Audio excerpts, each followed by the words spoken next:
Hello. Today we will be talking about net ionic equations. Net ionic equations are chemical equations in which the species participating in the reactions are the only ones present. Here's an example.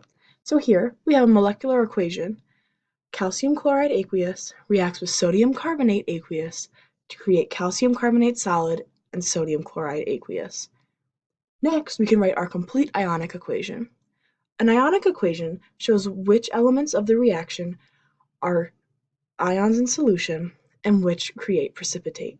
So, on the left side of the arrow, we can see that calcium, chlorine, sodium, and carbonate are all aqueous in solution. Yet, calcium, carbonate react to create calcium carbonate solid, and sodium and chloride still remain ions.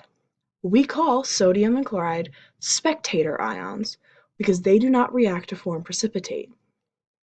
So, when we write our net ionic equation, we will leave sodium and chloride out.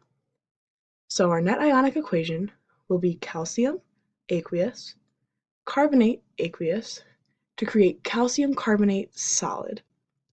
Then again, sodium and chloride will not be part of this reaction because they did not create precipitate. Thank you.